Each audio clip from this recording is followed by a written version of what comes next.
Bonjour à tous, et voilà, c'est la fin de l'année, l'heure de clore un chapitre personnel et professionnel qui aura duré 12 mois. Mais avant de passer à autre chose, la maturité et le bon sens voudraient que l'on apprenne de nos erreurs et que l'on améliore nos points forts. Et à ce sujet, le monde professionnel se base sur les entretiens de fin d'année pour faire ce point. Alors tout ce que vous devez savoir sur ces entretiens de fin d'année, c'est tout de suite avec nos spécialistes. Et ensuite, place à l'interview santé avec le gynécologue Younes Belfdel, l'intérêt du dépistage précoce du cancer du col de l'utérus. Le point avec lui. Restez avec nous sur Médien TV pour On se dit tout.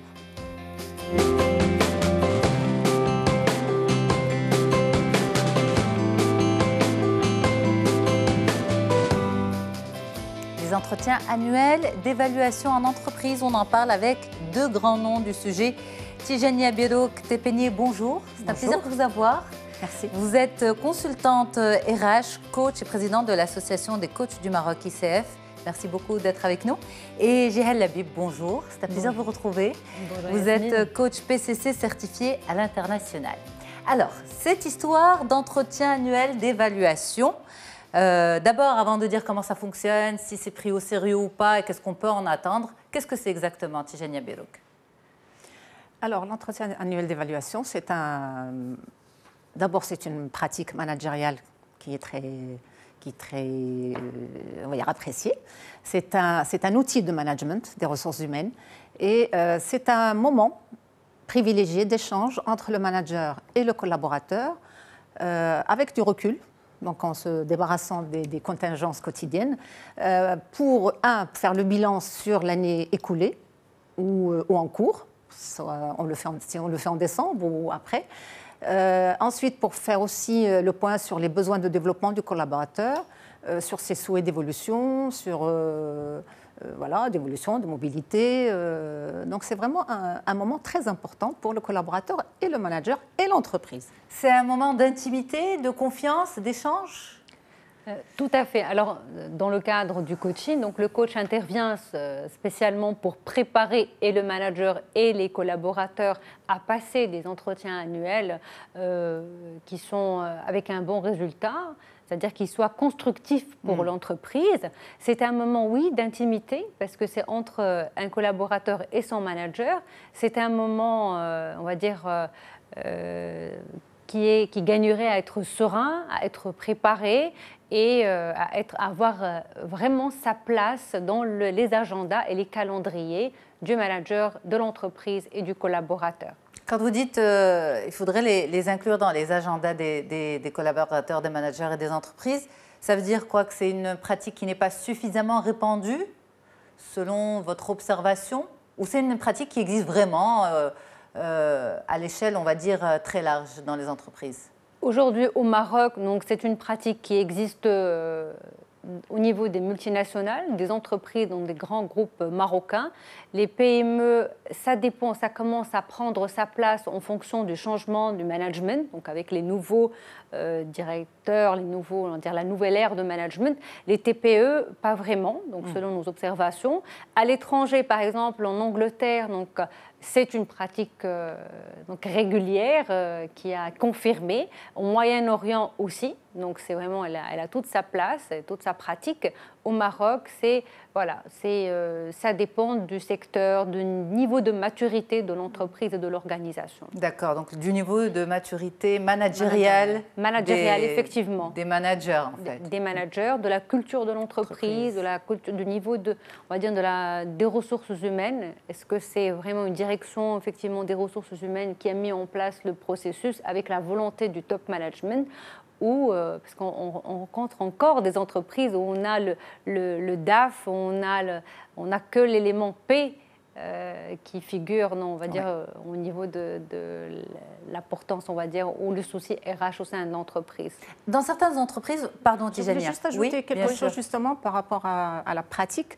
C'est vrai qu'il y a certaines PME aujourd'hui qui l'ont mis en place, mais j'aimerais aussi dire que ça se met en place même dans le secteur public. D'accord. Semi-public et public. Donc ça, c'est vraiment quelque chose d'important. Donc on passe de la notation un peu anonyme qui était de rigueur dans le secteur public pour passer vraiment à l'entretien annuel d'évaluation. Donc le secteur public est en train de prendre de l'avance par rapport à certaines entreprises. C'est vrai, absolument. Alors, quand on parle, on entend certaines entreprises parler d'évaluation et non pas d'entretien annuel d'évaluation. Ça veut dire quoi? Ça veut dire que c'est ce que vous dénoncez il y a quelques instants, Jeanne. C'est l'évaluation, on va dire, alors, ascendant, descendant. Exactement. L'entretien annuel donc d'évaluation, donc il gagnerait à être, donc il a ses règles, les standards. C'est effectivement, ce n'est pas une évaluation, donc ce n'est pas une sanction. Au contraire, donc c'est un droit du collaborateur pour avoir un moment où on disait tout à l'heure, donc le bilan est un élément de cet entretien. C'est un moment où on a plusieurs points à discuter, à préparer, à discuter, à évaluer et à échanger. Et comme a dit Madame Tijania tout à l'heure, donc c'est effectivement le moment pour déclencher des besoins de développement du collaborateur, de connaître. En fait, on met une pause. Dire manager et collaborateur, nous avons cet espace de temps à nous, donc de 1h30 ou à 2h. C'est souvent une corvée pour les managers qui ont à passer ces entretiens d'évaluation. Quand on n'est pas outillé, oui. Quand on n'est pas outillé. En tout cas, c'est une pratique qui n'est pas facile, qui demande beaucoup de temps. Si on le fait correctement, ça demande de la préparation d'abord en amont.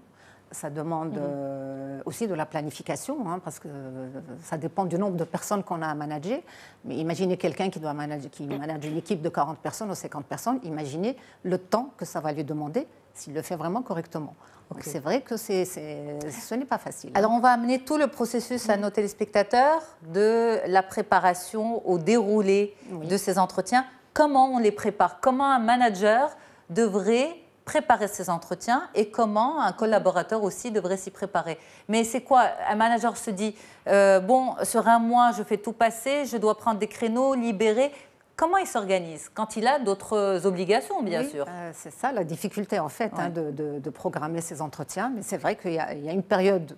alors généralement, on parle d'entretien de fin d'année. Il y a une période où il faut se libérer de beaucoup d'autres obligations pour se consacrer à ces entretiens, en sachant qu'effectivement, pour un cadre, il faut compter au moins 2 heures.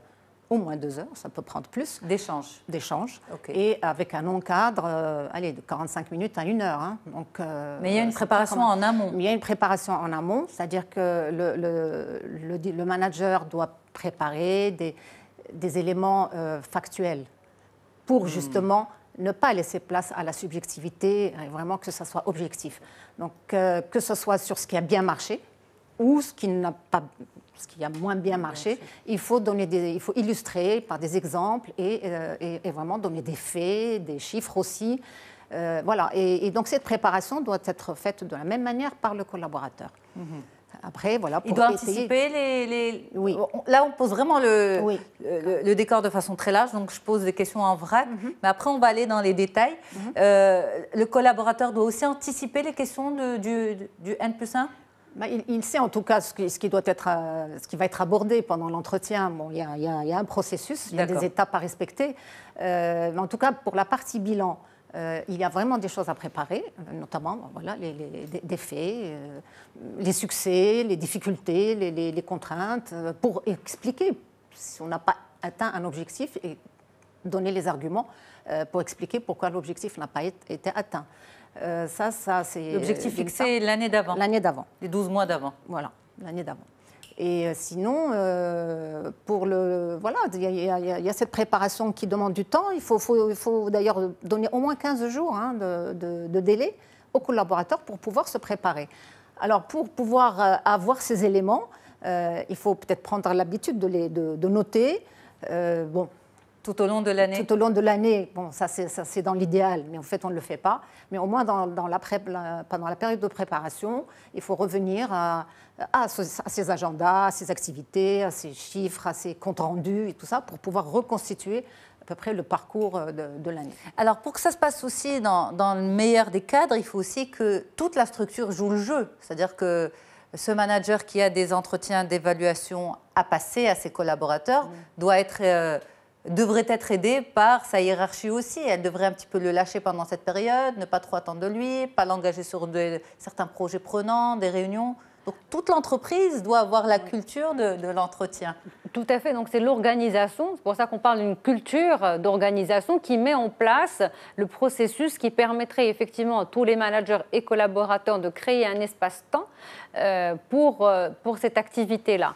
Maintenant, effectivement, c'est une activité qui n'est pas simple, surtout si on devrait la faire le mois de décembre, alors que certaines entreprises, le mois de décembre est réservé pour réaliser le complément par rapport au chiffre d'affaires.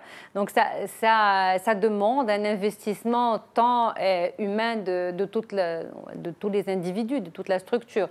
Mais en général, effectivement, l'organisation, elle fait des processus de rappel, et surtout les comités de direction qui notent qu'ils devraient mettre en priorité les entretiens. En priorité. Et en tous les cas, en coaching, c'est-à-dire que nous avons eu des missions dans ce sens-là, d'accompagner certains managers, directeurs qui n'arrivaient pas justement à avoir cet espace, qui étaient dans le faire et dans l'action et dans la priorité aux objectifs et résultats, et ils n'arrivaient pas à répondre aux sollicitations de leurs collaborateurs. Parce que les collaborateurs, ils ont besoin, parce qu'un manager est là aussi pour répondre aux besoins d'accompagnement, d'encadrement, de pratique de tous les jours. Et donc, il y a un accompagnement spécial pour les cadres et managers qui n'arrivent pas à se libérer et à créer cet espace d'écoute à leurs collaborateurs. Donc, ceci pour répondre à la question de l'organisation. Donc, en fait, le coaching peut accompagner dans ce sens par rapport aux entretiens annuels, c'est à mettre en place le process, le cadre. Le processus, donc c'est un coaching d'organisation pour aider les structures, que ce soit au niveau des équipes de la direction des ressources humaines ou même d'autres départements pour créer ces espaces et surtout pour aider un manager à passer cet entretien, parce que c'est un réel entretien. On a besoin de beaucoup de techniques de communication, de feedback, d'écoute active, de reformulation, parce que la réussite de l'entretien, c'est vraiment quand on est manager coach, donc on est maître de ces outils-là et on ne rentre pas dans l'émotion ou dans quelque chose qui va, on va dire, qui va nuire à l'objectif de l'entretien. On est ici en tant que manager qui écoute, qui crée cet espace, mais sans émotion, avec beaucoup d'accueil et d'écoute, et on reste très factuel, comme l'a dit effectivement Tijania. Donc, factuel par rapport à des faits, à des résultats. Donc, peut-être qu'on va revenir en détail. Mais on y va tout de suite, parce que c'est très important. Alors, il y a le volet préparation. Oui. On l'a survolé, mais vous avez donné des points qui sont extrêmement importants, Tijania Bielo. Vous avez dit, c'est vrai qu'on ne le fait pas concrètement, c'est vrai qu'on n'a pas tendance à tenir, on va dire, un cahier de bord de l'année, de la relation avec le collaborateur, de ses différentes actions pour pouvoir être outillé pour préparer l'entretien. Vous dites on ne le fait pas, mais il faut le faire. Il faudrait peut-être insister, ne pas dire on ne le fait pas, c'est pas grave. Mais non, je ne dis pas que c'est pas grave. Il faut le faire. Non. Il faut le faire et il faut le faire de part et d'autre, pour qu'on soit, qu'on soit pas dans l'émotion, qu'on soit pas dans des généralités. Tu as fait du bon travail. Ça c'est ok, c'est très bien. Mais comment, à quelle occasion, par quoi je me suis illustrée, que je me suis vraiment, qu'est-ce que ça veut dire? J'ai fait du bon travail. Parce que le collaborateur doit savoir aussi sur quoi il doit capitaliser, qu'est-ce qu'il doit développer, qu'est-ce qu'il doit éviter aussi comme erreur, comme aussi le côté négatif, ou dire, ça n'a pas marché. Le souci peut-être pour les managers, c'est qu'ils sont à la fois managers et ils sont, on va dire, techniciens du domaine. Oui. Dans le sens où ils ne sont pas là que pour gérer une équipe, ils sont là pour gérer une équipe, pour produire, pour donner du résultat, pour donner du chiffre, pour apporter de l'expertise d'un métier. Et c'est ce qui fait peut-être qu'ils ne sont pas outillés, parce que souvent, un manager n'a pas fait d'études de management. C'est un... Vous confirmez? C'est ça? Ça arrive. Ça arrive. Et finalement, c'est un profil qui n'est peut-être pas outillé à être manager, mais qui a certaines compétences techniques. C'est ce qui l'a amené à à cette position. Et justement, ce manager qui n'a pas les compétences managériales devrait inscrire cette formation et dans son C'est ce profil parcours, qui a besoin de formation, d'être accompagné par du coaching. Oui, d'abord de formation et puis effectivement, on a besoin d'être accompagné. Effectivement, il y a un module spécial, donc l'accompagnement aux entretiens d'évaluation. Donc c'est une formation spéciale pour déjà s'outiller. Après, le coaching vient en plus pour voir quel est le besoin de changement de comportement. Il s'agit, comme vous l'avez dit, donc c'est des experts, mais une fois quand on passe au titre de management, de manager, on devrait faire le deuil de l'expertise et passer à ce rôle de responsable. En tant que manager, je suis censée amener à faire grandir mon équipe, donc à les aider à donner le meilleur d'elles-mêmes. Maintenant, oui, c'est pour ça qu'on dit qu'il faut rester factuel. Concrètement, de manière très simple, nous avons des objectifs de début d'année. On a 100, on a 80 par secteur. Allez, on va prendre tout ce qui est marketing et commercial, donc mon ancienne vie. On a des chiffres par secteur. C'est le point de départ. Quand je vais avoir cet entretien, sur le volet bilan résultat, nous allons revenir sur exactement les points qui ont été convenus. Et le manager, il va donc orienter le collaborateur par rapport à ses résultats.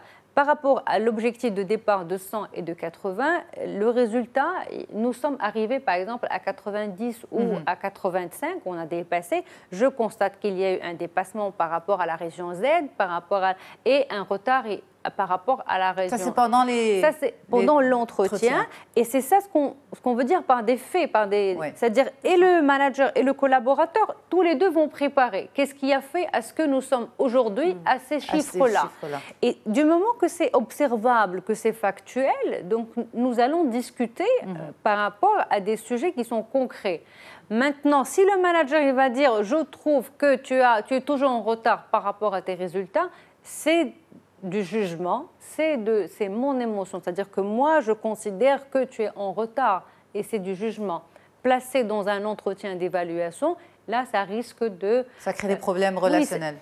Une incompréhension, le collaborateur, problème de reconnaissance qui émerge. Et si on a ce problème-là, cette sensation, ce ressenti, ce sentiment d'être mal considéré et reconnu, ça ne va pas aboutir au résultat souhaité de l'entretien. Donc, un entretien d'évaluation ne se prépare pas quelques jours avant, quelques heures avant, il se prépare pendant les 12 mois, vous l'avez dit. Ça c'est dans l'idéal. Les pratiques managériales idéales. Oui. Une autre pratique managériale idéale pour préparer cet entretien. Ça, c'est vraiment, on va dire, un gros rappel pour les managers. Un autre rappel important. Est-ce qu'il y en a d'autres ?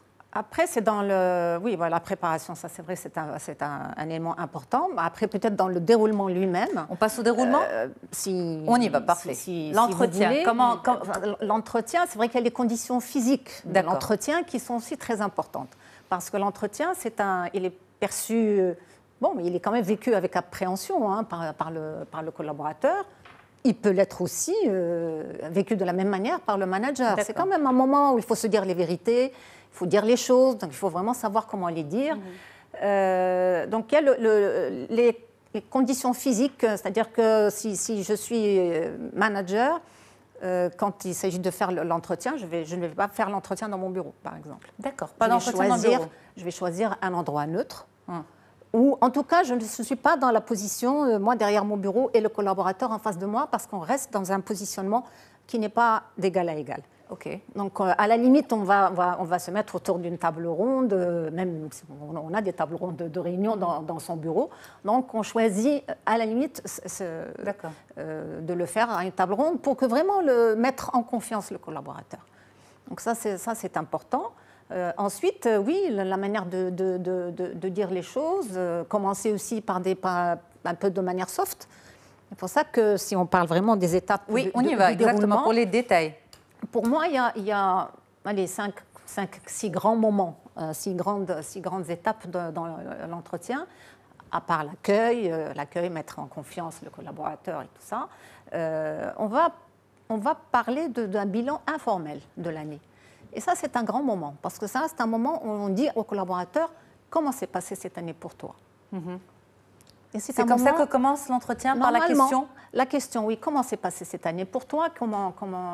Voilà, quels ont été les succès? Quelles ont été ces difficultés? Mais généralement, on pose juste cette question et on écoute. Comment c'est passé? Là, le manager doit se taire et laisser vraiment parler le collaborateur. Là, peut-être qu'il y a de l'émotion, il y a vraiment... C'est pour ça qu'on dit le bilan informel. Avant d'arriver au bilan formel, où on voit les chiffres, voilà, si les objectifs de l'année d'avant étaient atteints, à quel niveau et pourquoi ils n'ont pas été atteints. Et là, trouver les arguments, évidemment. L'écoute, justement. Oui. Vous en parliez tout à l'heure aussi, Jeanne. Vous dites l'écoute, c'est très important et l'entretien commence par beaucoup d'écoute. Exactement. Oui. Donc, de la part du manager. Oui. Le manager, effectivement, donc après, c'est des questions ouvertes. Donc, même quand on forme les managers, donc c'est apprendre à poser des questions ouvertes qui vont effectivement ouvrir, pas un débat, mais ouvrir un espace assez suffisant aux collaborateurs pour qu'ils puissent s'exprimer. C'est la première partie de l'entretien. C'est la première partie de l'entretien. Donc, effectivement, rappeler le cadre, pourquoi le manager est là, le collaborateur est là, l'espace voilà, convivial et neutre pour qu'ils se sentent à l'aise, effectivement. Mais l'écoute permet... Qu'est-ce que ça permet au manager qui a la capacité d'analyse, bien sûr. On parle d'un manager outillé, bienveillant. Oui, effectivement, on parle de l'écoute active. Donc, c'est une écoute où je vais écouter et le verbal, et le non-verbal, et les émotions aussi. Donc, c'est pour ça qu'on dit qu'il faut être bien outillé. Quand je vais écouter ces mots, les mots qu'il utilise, quel poids il donne à ces mots.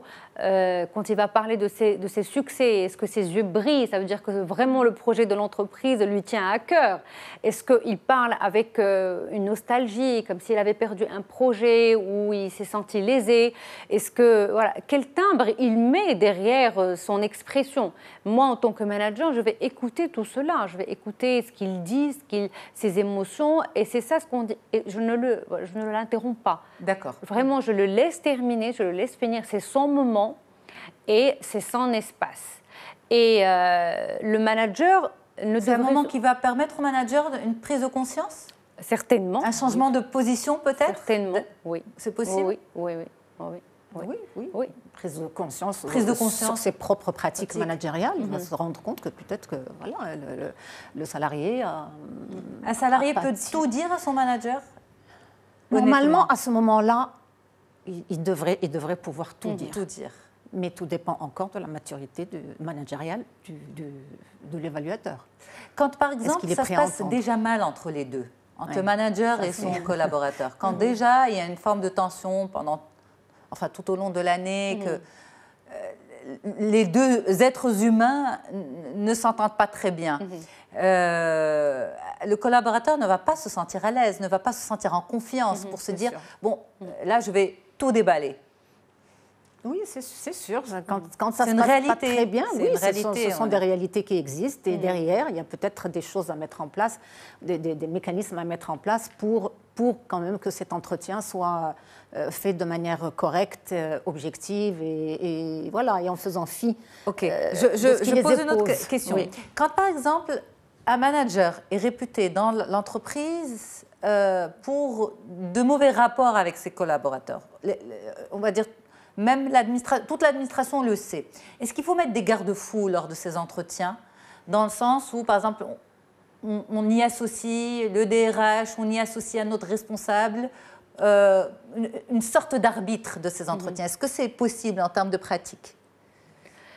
Moi, lors de mes interventions, j'ai eu à accompagner des managers pour les préparer à un accompagnement. Effectivement, donc, lors du brief du contrat tripartite avec son manager, donc l'exécutif et le manager, ils ont été clairs avec lui que l'intérêt en tant que manager, il gagnerait à faire grandir son équipe et de profiter de ces moments de rencontre avec elle.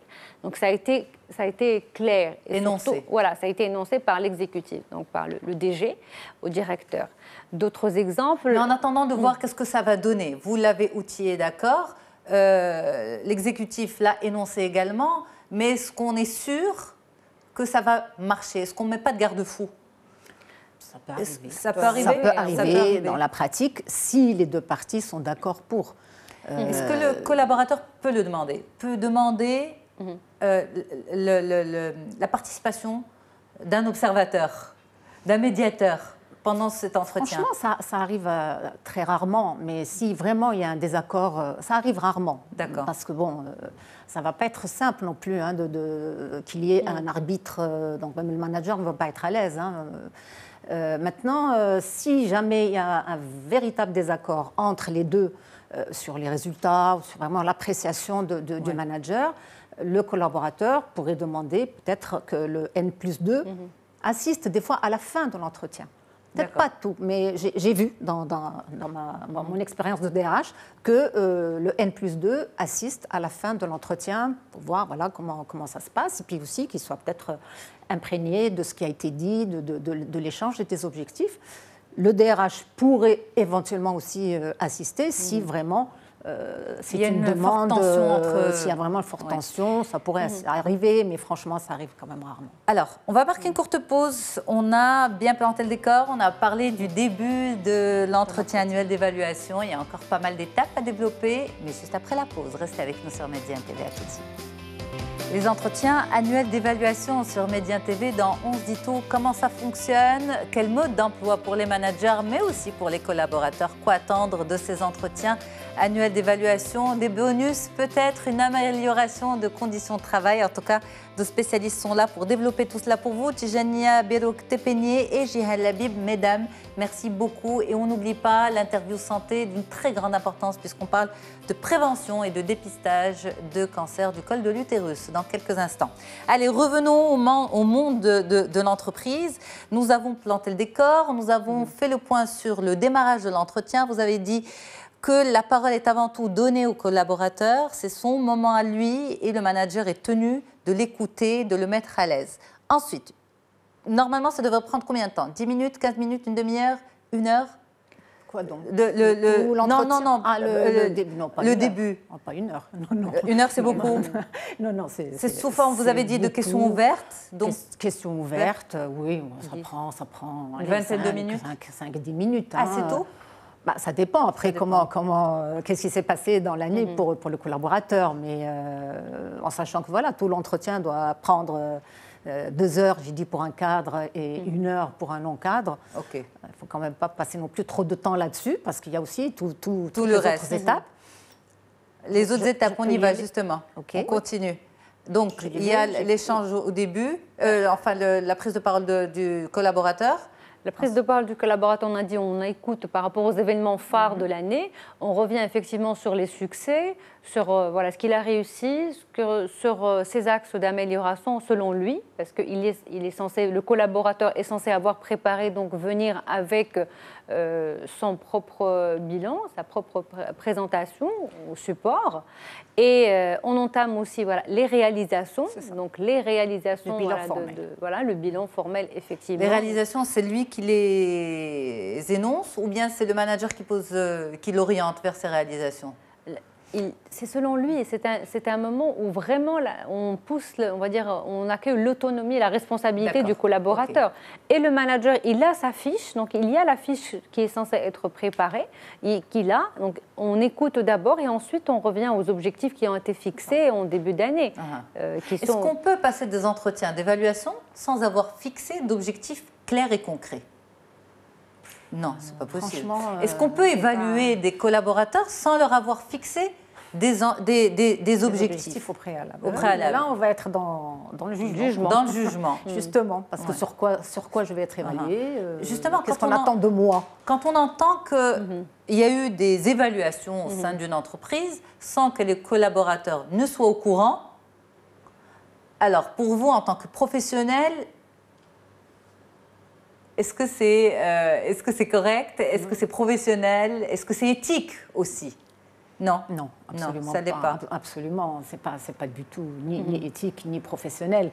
Mais c'est vrai, il y a des collaborateurs qui ne pensent pas avoir vécu d'ailleurs l'entretien d'évaluation, alors que ça figure dans la politique RH, on va dire, de l'entreprise. Donc ça c'est typiquement ce qui arrive lorsque le manager considère que l'entretien d'évaluation comme une corvée dont il faut se débarrasser très vite.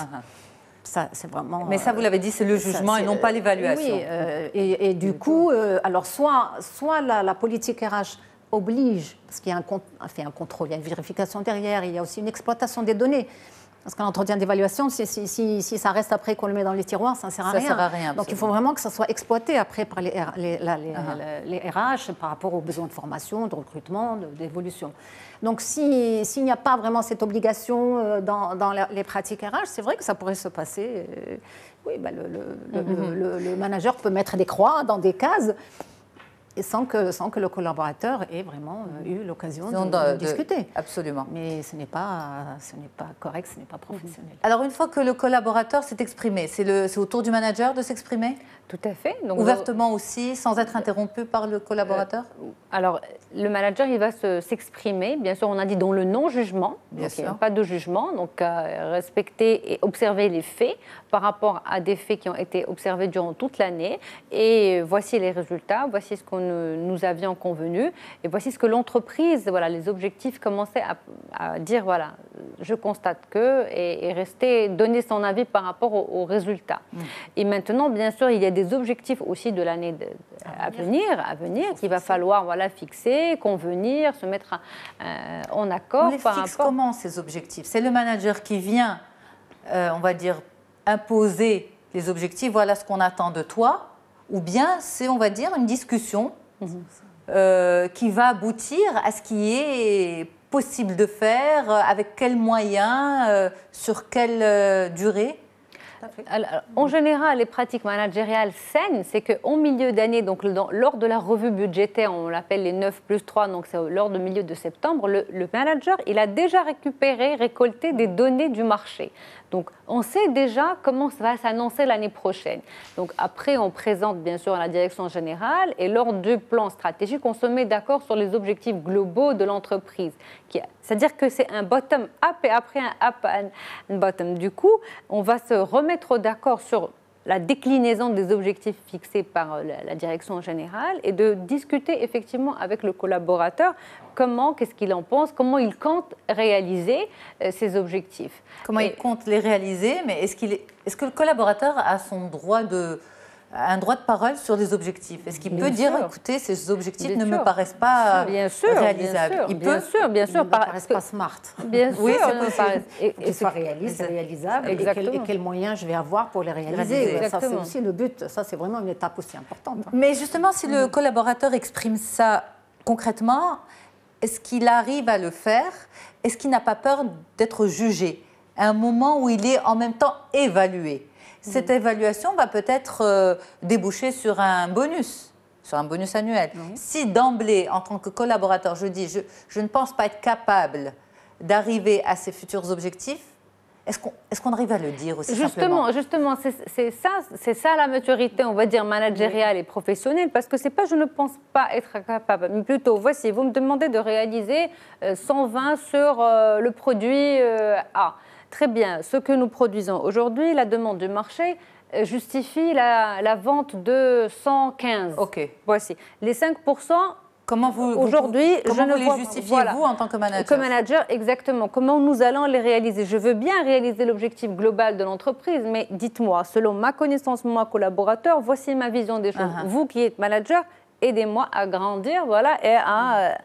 Et c'est là l'intelligence, on va dire. C'est quand on est dans une relation de parité de gagnant-gagnant, collaborateur, parce que je suis certes, c'est mon manager, mais je travaille. Et grâce à mon travail, donc j'ai ma place, j'ai mes résultats, l'entreprise avance. Avance, effectivement. Donc c'est un rapport gagnant-gagnant que le collaborateur gagnerait à avoir avec sa structure et pas de dominant-dominé.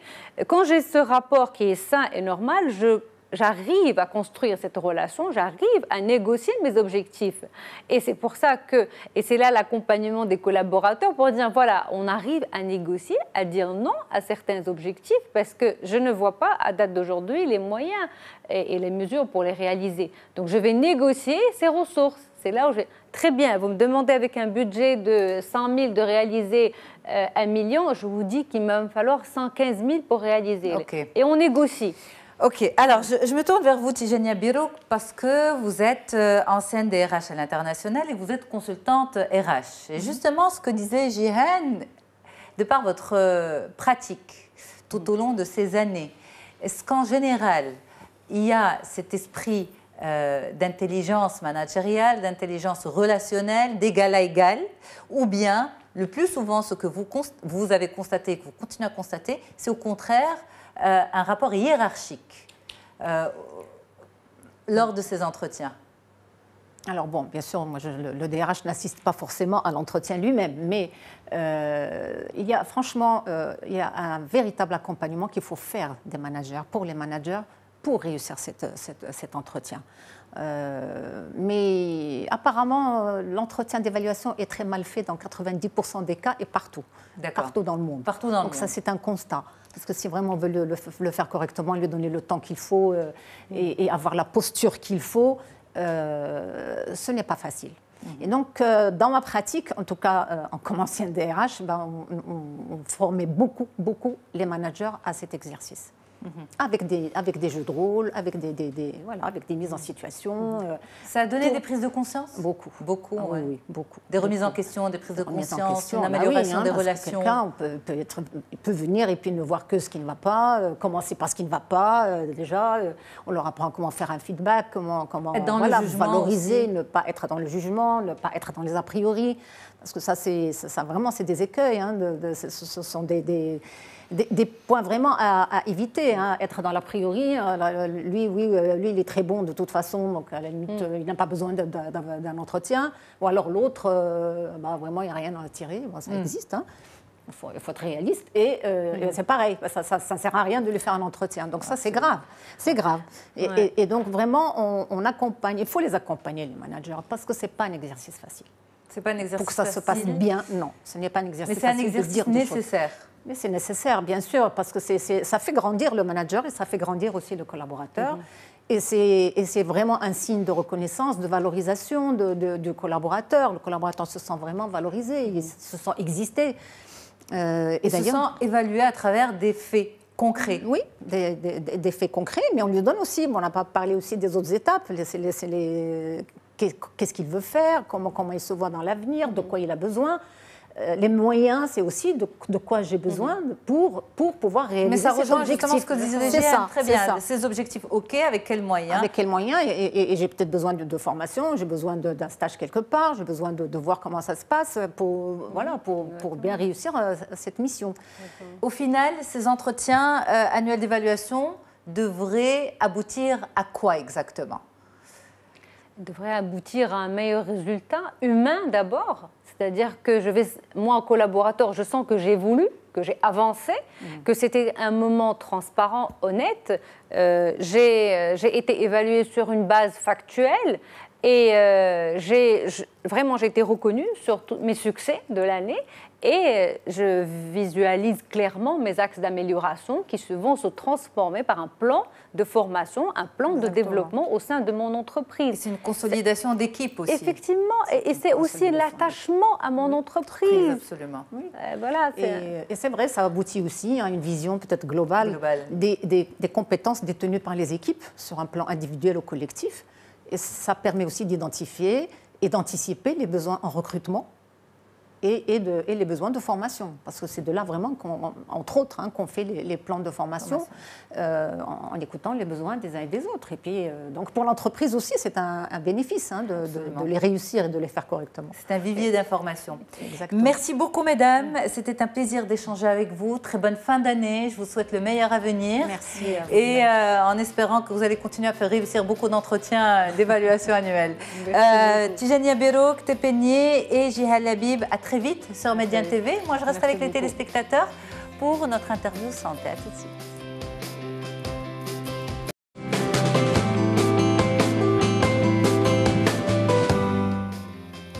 Place tout de suite à notre interview santé, une interview santé vraiment très importante parce qu'on va faire de la prévention. La prévention, malheureusement, pas contre la maladie, mais la prévention contre les conséquences de la maladie.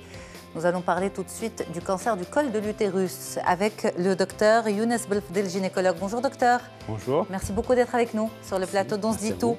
Alors, c'est un sujet très important parce que la clé de la prise en charge, de la réussite de la prise en charge du cancer du col de l'utérus, c'est le dépistage précoce. Alors, On va y aller petit à petit pour expliquer aux téléspectateurs tout le déroulement de cette pathologie.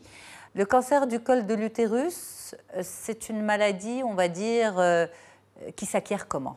Oui, effectivement, le cancer du col de l'utérus, c'est l'un des premiers cancers chez qui on a compris le mécanisme de fonctionnement de ce cancer. C'est-à-dire, c'est une maladie sexuellement transmissible puisqu'il est dû à l'HPV, Human Papillomavirus. Donc effectivement, ce virus, c'est lui qui entraîne une lésion au niveau du col utérin et une évolution lente avec apparition de lésions précancéreuses sur plusieurs années. Donc ces lésions évoluent petit à petit, à bas bruit, jusqu'à avoir des symptômes qui sont vraiment des symptômes tardifs qu'on ne trouve pas au début.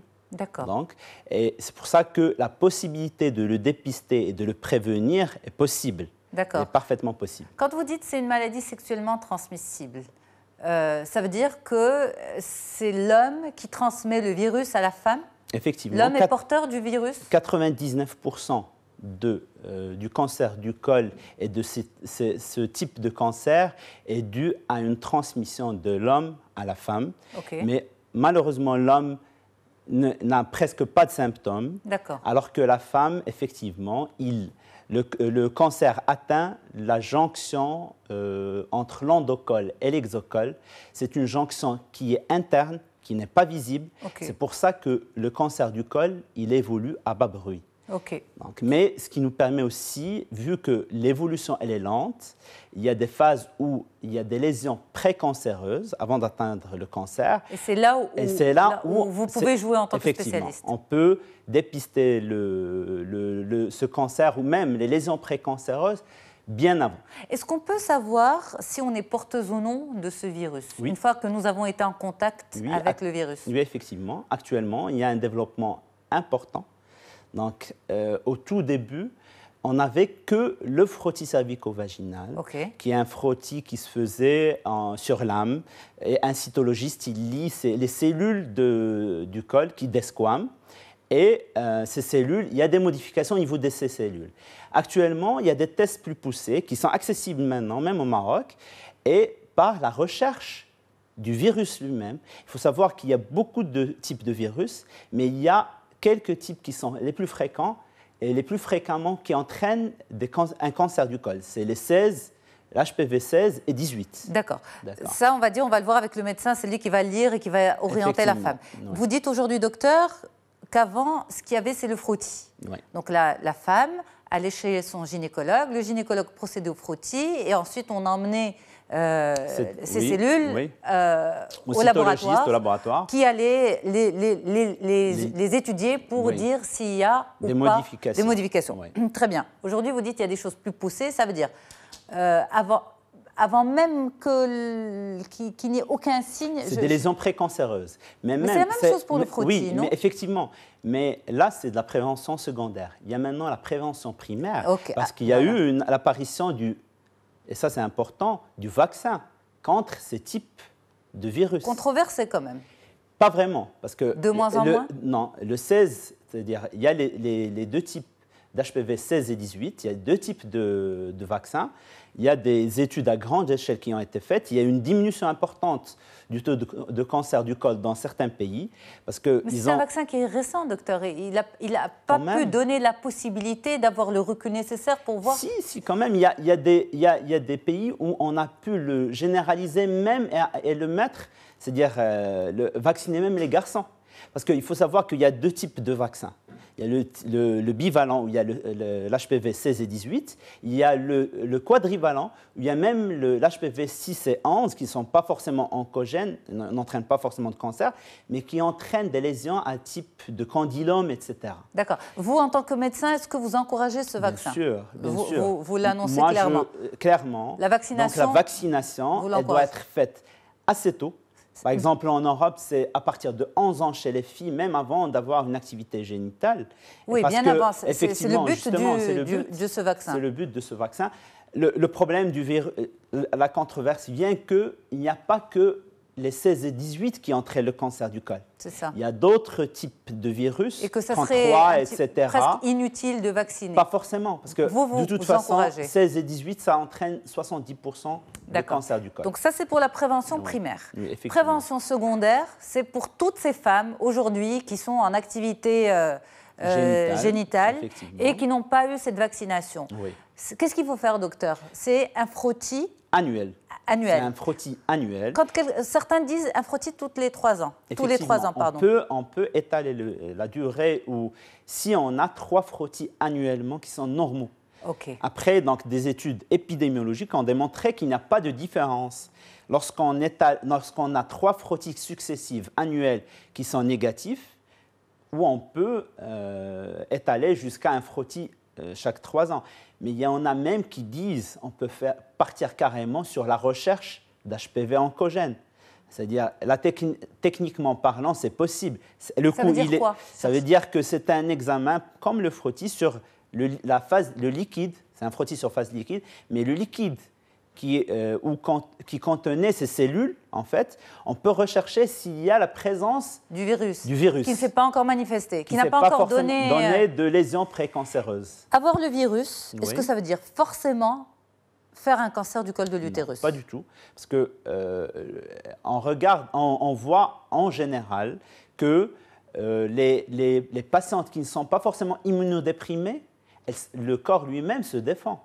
À titre indicatif, le passage de l'HPV n'entraîne pas forcément les lésions, les CIN1, c'est-à-dire les lésions précancéreuses à un stade très précoce. C'est-à-dire il y a 80% à 90% des femmes qui se défendent bien contre ce virus. D'accord. Et on ne verra pas l'apparition de lésions précancéreuses de type 1 ou CIN1. Quand vous dites une femme se défend contre le virus, le corps de la femme se défend contre le virus, est-ce qu'il l'élimine de son corps? Oui, effectivement, complètement. Il y a une clearance. Il n'est pas latent. Il y a une clearance. Il peut être latent chez certaines patientes. Et justement, c'est ça, en principe, on peut avoir une clearance complète, d'accord? Mais le revers de la médaille, lorsqu'on a des patientes qui sont immunodéprimées. Immunodéprimées, c'est-à-dire?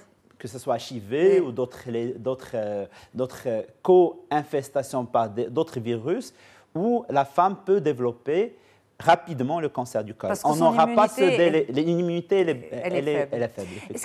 Est-ce qu'il arrive qu'une femme fasse un cancer du col de l'utérus, même 20 ans après l'arrêt de sa vie génitale? On va dire une femme qui devient veuve relativement jeune ou même âgée. Voilà, pendant 10 ans, 15 ans, 20 ans, elle n'a pas de relation sexuelle. Oui. Est-ce qu'elle peut faire un cancer du col de l'utérus? C'est toute la compréhension qu'on a de ce cancer. Parce que le cancer, il est d'évolution lente. OK.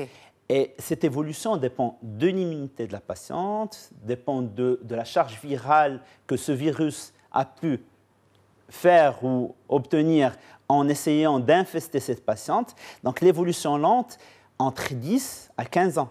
D'accord. Ça veut dire que 15 ans après, une patiente, après l'arrêt des rapports sexuels, peut avoir, si elle n'a pas dépisté précocement donc ces lésions précancéreuses, elle peut déclarer un cancer. Et malheureusement, à ce stade, lorsqu'il est déclaré, c'est des stades assez poussés, c'est des stades 2 et 3 en général. Est-ce qu'une femme qui a pu faire certaines manifestations de maladies sexuellement transmissibles, notamment ce qui est communément appelé les crêtes de coq, oui, est une femme à risque de faire un cancer du col de l'utérus? Oui, effectivement, parce qu'en général, il y a une infestation avec plusieurs virus.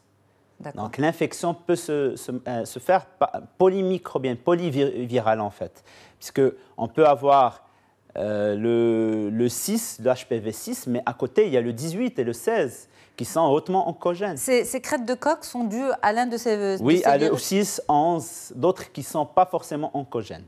Qui ne sont pas forcément Il faut savoir qu'il y a plus de 300 genres d'HPV. Donc en fait, ce qui peut sauver ces femmes, c'est un dépistage régulier. C'est des frottis réguliers. Oui.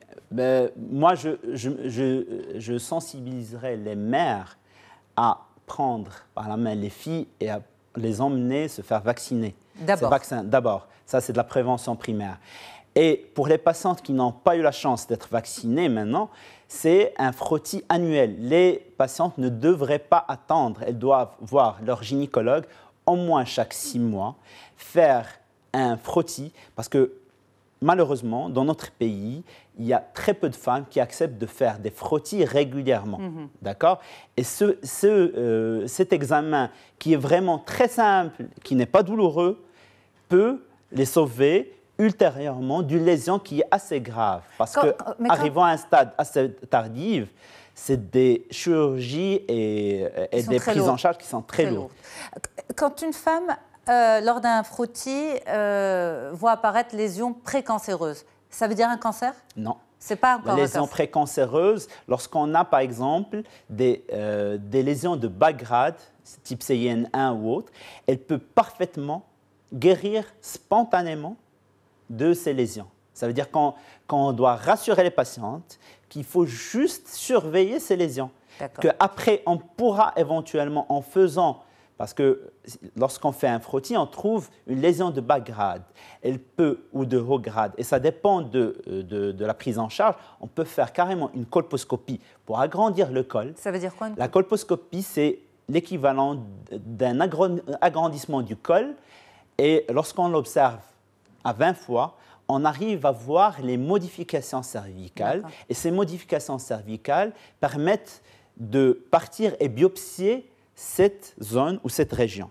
Pour savoir à quel niveau de... Effectivement, à quel niveau d'invasion. On peut avoir effectivement une lésion précancéreuse de type bas grade, mais lorsqu'on regarde, on fait une biopsie plus profonde, on trouve un cancer qui est sous-jacent. C'est possible. C'est possible. C'est pour ça qu'il y a l'intérêt de faire un examen un peu plus poussé lorsqu'on trouve des lésions de haut grade ou des lésions qui ne sont pas déterminées forcément par le cytologiste. On fait une colposcopie avec une biopsie dirigée par cette colposcopie. Mais quand c'est, on va dire, un cancer débutant, c'est toujours moins grave qu'un cancer Bien installé, sûr. délaissé pendant oui, plusieurs années? Un cancer débutant, son traitement est très simple. On peut juste faire une conisation.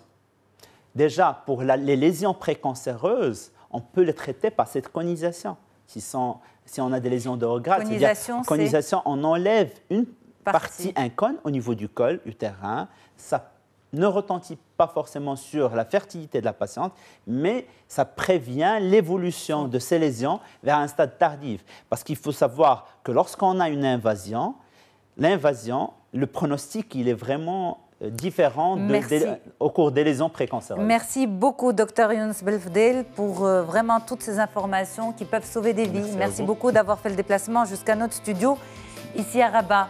En tout cas, je vous souhaite une très bonne fin d'année. Merci à vous également. Beaucoup de santé à toutes nos téléspectatrices, à tous nos téléspectateurs. Un grand merci à toute l'équipe qui est aujourd'hui en régie avec moi, à sa tête, Abdelrazak Domiri, le réalisateur du numéro d'aujourd'hui, dont Zito, mais bien sûr que je remercie également toutes les équipes qui ont pu m'accompagner à Rabat, à Tanger et à Abidjan. À très vite pour On se dit tout version 2018.